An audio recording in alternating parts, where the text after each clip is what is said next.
और चलिए बुलेटिन की शुरुआत करेंगे और सबसे पहले आपको बता दें एमपी आबकारी आरक्षक भर्ती में एक बड़े फर्जीवाड़े का खुलासा हुआ है।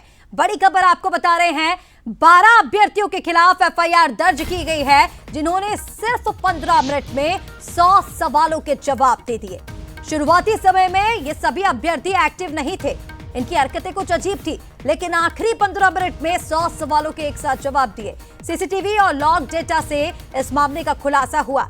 एक ही व्यक्ति से मदद की आशंका इन सभी 12 अभ्यर्थियों की जताई जा रही है। संगठित नकल गिरोह की जांच तेज कर दी गई है।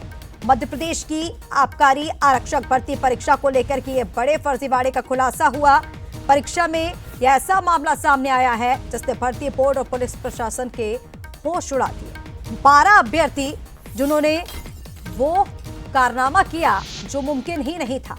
आखिरी 15 मिनट में 100 सवालों के जवाब इन 12 अभ्यर्थियों ने दिए। इस पूरे मामले का खुलासा कैसे हुआ, पहले वो आपको तफ्तीश से बताते हैं। दरअसल कुछ अभ्यर्थी परीक्षा के शुरुआती समय में एक्टिव ही नहीं थे। आखिरी 15 मिनट में तेजी से सभी ने सवाल हल कर दिए।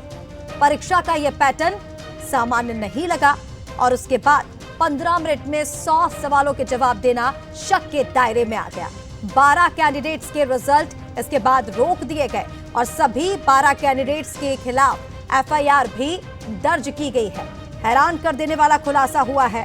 तकनीकी जांच में उनके परीक्षा पैटर्न को संदिग्ध पाया गया और अभी आशंका यह जताई जा रही है कि हो सकता है इन सभी जो 12 कैंडिडेट्स हैं जिनके पेपर सॉल्व करने में जो गड़बड़ियां पाई गई हैं, हो सकता है एक ही व्यक्ति ने इन सभी की मदद की हो, क्योंकि एक ही जैसी जो गतिविधियां हैं वो पाई गई।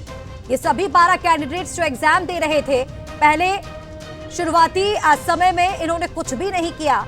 इनकी जो गतिविधियां थी वो कुछ अलग थी, लेकिन आखिरी के 15 मिनट में सभी ने तेजी से एक साथ 100 सवालों के जवाब दे दिए।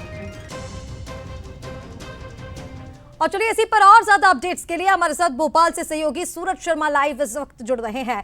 सूरज, मध्य प्रदेश की आबकारी आरक्षक भर्ती परीक्षा को लेकर के बड़े फर्जीवाड़े का खुलासा हुआ है और हैरान कर देने वाला मामला। 12 अभ्यर्थी थे, शुरुआत में इन्होंने कुछ नहीं किया, लेकिन आखिरी के 15 मिनट मानो वरदान साबित हो गए। 100 सवालों का एक साथ जवाब दे दिया और आशंका इस बात की भी जताई जा रही है कि हो सकता है इन सभी कैंडिडेट्स की मदद एक ही व्यक्ति ने की हो, क्योंकि पैटर्न जो था वो लगभग एक जैसा था। देखिए, बिल्कुल अब तक जिस तरीके की भर्ती परीक्षाओं में गड़बड़ी हुई, उसके अलावा ये सबसे बड़ा मामला निकल कर सामने आया। इसके पीछे सबसे बड़ी वजह ये है कि 2 घंटे का प्रश्न पत्र था, जिसमें मात्र 15 मिनट यानी 15 से 20 मिनट के अंदर ही दोनों जो 12 अभ्यर्थी हैं उन्होंने परीक्षा पेपर जो है सबमिट कर दिया था।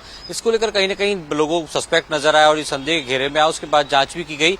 जब सीसीटीवी फुटेज निकाले गए तो उसमें ये देखने को मिला कि 2 घंटे की परीक्षा का पेपर जो है 100 प्रश्न पत्र आप 15 मिनट के अंदर हल कर देते हैं, तो ये बड़े आश्चर्य से कम नहीं है। और शायद यही कारण है कि जिन परीक्षार्थियों के नंबर पिछली परीक्षाओं में 50 से ज्यादा नहीं आए थे, उन तमाम 12 जो अभ्यर्थी परीक्षा में बैठे थे उनके अंक 90 से ऊपर आए हैं। तो इसको लेकर कहीं न कहीं गड़बड़ी का संदेह हुआ और जिस तरीके के संदेह के बाद जब छानबीन की गई तो करीब फर्जीवाड़ा निकला। किस तरीके से जो दूसरे अभ्यर्थी हैं उन्होंने परीक्षा दी और कहीं न कहीं गड़बड़ी हुई है। उसी की आशंका के तहत व्यापम ने 12 अभ्यर्थियों पर एफआईआर दर्ज कराई है और माना जा रहा है कि उनके ऊपर अब आने वाले समय में या पिछली जो परीक्षाएं हुई हैं उनका भी रिकॉर्ड खंगाला जाएगा। लेकिन बड़ी बात यही है कि अभी भी हम देख रहे हैं कि लगातार सरकार प्रयास कर रही है कि जो गड़बड़ियां हैं वो उन पर रोक लगाए सके, अभ्यर्थियों को एक जो फेयर परीक्षा है उनमें पार्टिसिपेट करने का मौका मिले। लेकिन लगातार पिछली बार भी हमने देखा था जो आरक्षक थे उनकी भर्ती परीक्षा में गड़बड़ी पाई गई है। झाबुआ रतलाम में 11 से 12 लोग पकड़ाए गए थे और अब रतलाम के एक ही सेंटर में जो 12 अभ्यर्थी हैं वो 2 घंटे का पेपर 15 मिनट में तय करते हैं और 90 अंक लेकर आते हैं। तो कहीं न कहीं अभी भी मॉनिटरिंग की बहुत आवश्यकता है ताकि आने वाले समय में इस प्रकार की गड़बड़ी को रोका जा सके। बिल्कुल सूरज, और अब देखना ये होगा कि जब इस पूरे मामले की जांच पड़ताल तो शुरू कर दी गई है, लेकिन क्या इसमें खुलासा होता है, किस तरह से इनकी मदद की गई, क्या पैटर्न सामने आता है, ये जानना भी दिलचस्प होगा। तमाम अपडेट्स के लिए बहुत शुक्रिया सूरज आपका। और चलिए आगे